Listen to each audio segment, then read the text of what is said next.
आगे चल करके वो नितांत नपुंसकता को प्राप्त हो जाता है। नशों में ऐसा दौर्बल्य, ऐसी कमजोरी आ जाती है कि सहवास के लिए सोचा मात्र खत्म हो गया जी, सहवास की योग्यता खत्म हो जाती, गृहस्थ मार्ग में चलने लायक नहीं रहता, संतान उत्पन्न करने की सामर्थ्य नहीं रहती। बहुत सावधानी की जरूरत है, इसे खिलवाड़ मत समझो। किसी भी औषधि में, किसी भी डॉक्टर में कोई भी ऐसा उपाय नहीं है जो इसे छोड़ सके।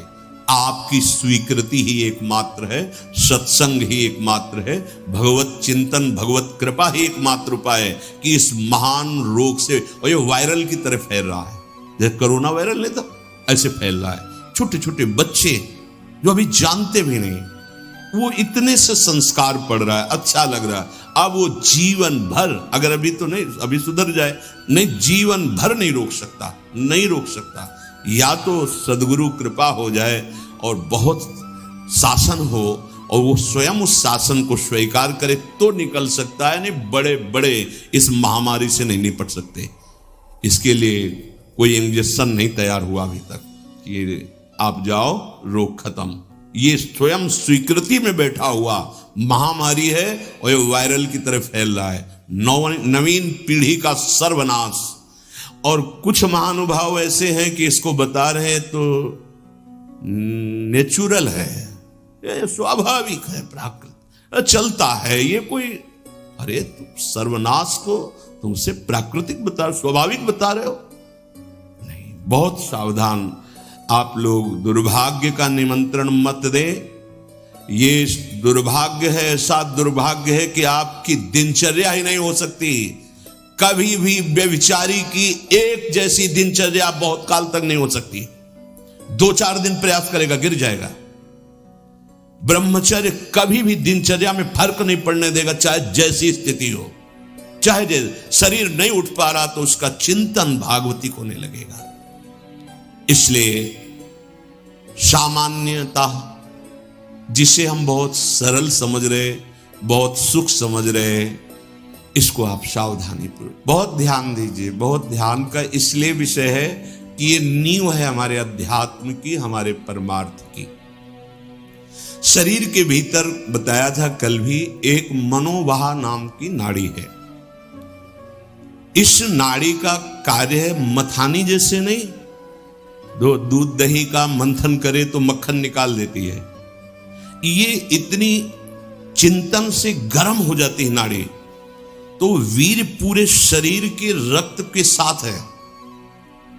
उसी से आपकी हड्डियां मजबूत होती हैं, उसी से आपका शरीर बलिष्ठ होता है, उसी से आपके मन को पवित्र विचारों में चलने की सामर्थ्य मिलती है। ये जो कहते हैं ना कि हम नहीं चल पा रहे हैं, हम भजन नहीं कर पा रहे हैं, आप कमी को पहचानिए। शरीर के भीतर जो मनोवाह नाम की एक नाड़ी है, ये मंथन कार्य करती है।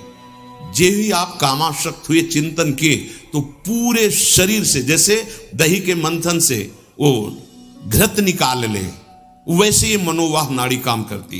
वो पूरे शरीर के नस नाड़ियों से आपके जो वीर शक्ति उसको एकत्रित कर लेती है, चाहे शरीरधारी कोई भी हो, स्त्री हो पुरुष कोई भी हो, उसको एकत्रित कर लेती है। पूरी नस नाड़ियां कांप उठती हैं जब उसका आकर्षण, वो आप समझ नहीं पा रहे, वो आप समझेंगे ऐठन हो रही है आप ऐसे, वो पूरे नस नाड़ियों को निर्जीव कर रही, शक्तिहीन कर रही है। सिर से पैर तक हर अंग हिल जाता है। शरीर का मंथन करके वो एकत्रित करके बाहर कर देगी। अब क्रिया करो या ना करो, दौर्बल्य, प्रमेह, स्वप्न दोष, ये निश्चित उसके शरीर में प्रकट हो जाते हैं। शरीर के रक्त में एक सफेद और दूसरे लाल कीट होते हैं। सफेद कीटों में बाहरी आए हुए प्राकृतिक प्रहार, रोगों के प्रहार से लड़ने की सामर्थ्य होती है। जो हस्तक्रिया या अन्य अष्टमैथुनों के द्वारा वीर शक्ति का नाश करता है, तो सफेद कीट ये नष्ट होने लगते हैं। अब जो लड़ने की सामर्थ्य थी प्रकृति से, गर्मी, सर्दी, बरसात, मान अपमान, निंदा, स्तुति और रोगों से वो क्षीण हो गई। अब चिड़चिड़ा स्वभाव हो गया, एकदम निराश, हताश, उदास। अब क्या करें, शरीर नष्ट कर दें, वो डिप्रेशन में पहुंचने लगता है। समझो, अधिकतर हमारी दुर्दशा हो रही। ध्यान देकर सुनना। अगर वो शुभ की जो रोगनाशक सफेद हैं, वीर आप नष्ट नहीं करते तो इतने बलवान हो जाते हैं कि एक बार विष को भी वो पचा डालेंगे। इतनी उसमें सामर्थ्य है, आपकी हानि नहीं होने देंगे।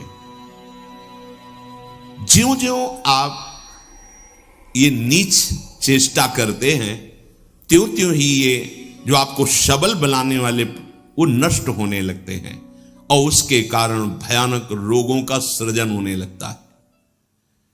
मनुष्य के शरीर में और दिमाग में और स्नायुओं पर ऐसा प्रभाव पड़ता है, आगे चलकर पक्षघात हो जाता है, ग्रंथिवात, जितने जोड़ों में दर्द, पागलपन या और रोगों की उत्पत्ति होने लगती है, क्योंकि वो जो लड़ने वाले कीट वो सब नष्ट हो जाते हैं।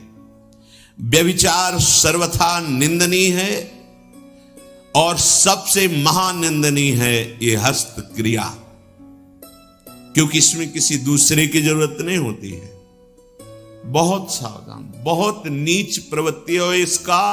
वायरल की तरह, जैसे वायरस होता है वो वायरल हो जाता है, ऐसे हो रहा है, ऐसे जिसको देखो सुख का साधन माने हुए है, नवीन अवस्था अपने को नष्ट कर रहे और प्रमाण उनको मिल जाता है ऐसे बहिर्मुख लोगों से, जो कहते हैं कि हाँ आपका हृदय ठीक रहेगा, आपका स्वास्थ्य ठीक रहेगा, आप दिमाग से एकदम शांत हो जाए। कैसा नीच उत्तर है, कैसा उपदेश है, नाश करने वाला। तस्मात् शास्त्रम प्रमाणम ते कार्या कार्य व्यवस्थित। आपने वेद पढ़ा है, आयुर्वेद।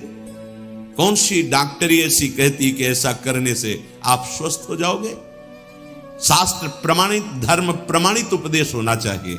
छोटे छोटे बच्चे, नवीन बच्चे जब ये सब पढ़ते हैं और ये सब सुनते हैं, धिक्कार है जीवन को, जो हमारे नवीन पीढ़ी को बर्बाद किया जा रहा है। ऐसे नाटक, सिनेमा, ऐसे उसमें जिसमें हमारी जो संयम की वृत्ति है वो सब नष्ट हो जाए। इस क्रिया के द्वारा सबसे पहला धक्का हृदय पर लगता है। इसका धक्का बार बार लगने से यक्षमा, हृदय रोग और स्मृति का नाश ये शुरू हो जाता, नष्ट होता चला जाता है, नष्ट होता चला जाता है।